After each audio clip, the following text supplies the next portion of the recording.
Hi everybody, Anthony here from Awesome Anthony Productions, and welcome back to my Spooktober series, The Horror Movies That Made Me. I started this series with Joel Schumacher's horror comedy vampire classic, The Lost Boys. Last time I talked about Coraline, Henry Selick's stop-motion nightmare that proved that kids' movies absolutely can be terrifying. But this week we're heading back into the 80s. That's right.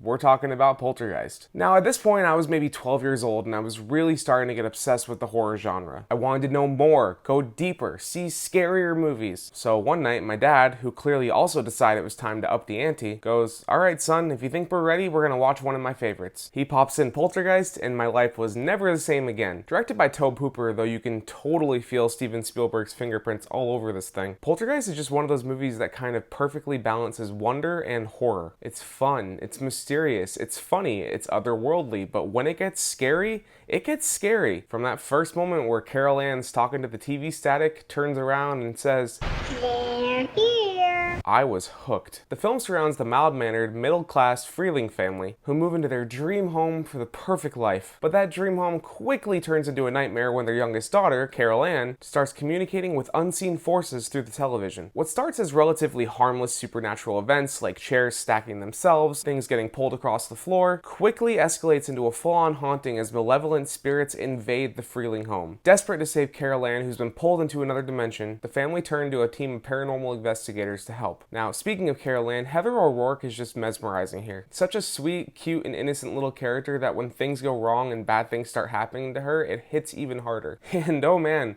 at a certain point, do things go bad? The eeriness subtly builds during the first act, until, all of a sudden, there's a murderous clown doll, a sentient evil tree, visions of maggot-infested meat, and of course, that face-peeling scene, which terrified me as a kid, even though by today's standards, it hasn't really aged all that gracefully. This movie terrified me, but at the same time, really intrigued me, and I couldn't look away. And yet I still wanted more because unlike a lot of other horror movies I've seen after, Poltergeist really made me care before the scares started. The Freeling family feels real. We got Mr. Incredible himself, Craig T. Nelson as Steve, the protective, if slightly frazzled dad, JoBeth Williams as the mother Diane, warm, funny, brave as hell. There's Dominique Dunn as their teenage daughter Dana, who has one of the funniest bits in the movie when she throws an up yours gesture at some pervy contractors. We've also got Oliver Robbins as Robbie, the poor kid who gets terrorized by basically everything once shit hits the fan. And of course, we've already mentioned Heather O'Rourke as Carol Ann, the beating heart of the film. Then you got absolute legend Zelda Rubinstein as Tangina. 4 feet of pure spiritual power. That high-pitched voice, that calm authority, every line that she has is gold. This house is clean. What goes a long way to make Poltergeist feel so brilliant, though, is that it feels like a family movie. Until it doesn't. It starts off warm and fuzzy, Spielbergian suburbia, kids watching TV, parents joking around in bed, and sharing a joint. And then slowly, quietly, it starts to twist. And before you know it, you're smack dab in the middle of one of the most iconic haunted house movies ever made. The cinematography also captures that transition brilliantly too. Soft, kind of dreamy lighting at first, but then when the supernatural stuff starts hitting, we kind of shift to some eerie blues. It's beautiful and terrifying all at once. And that score?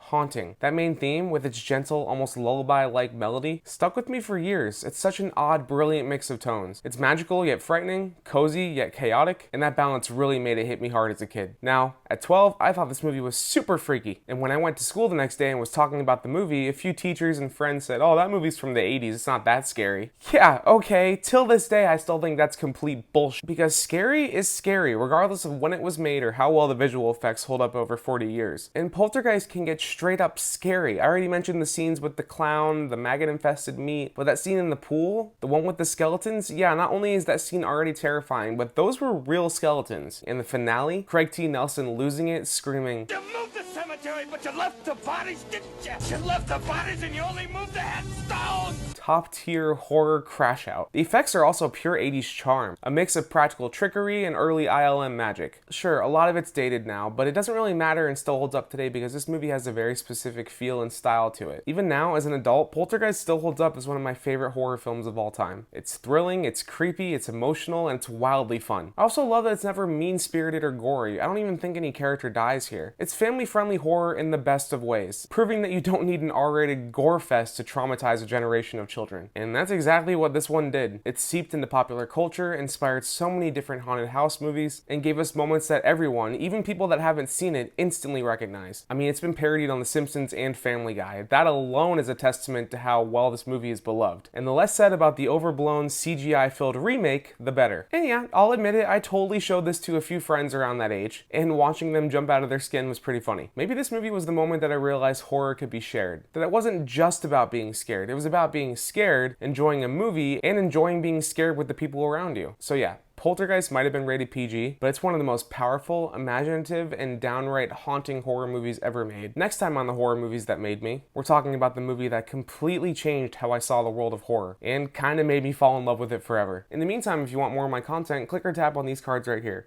I'll take you to my review of Tron Ares, or just over to my channel where you can check out the rest of my reviews. Thanks for watching, everybody, and I will see you next time for my review of Roofman.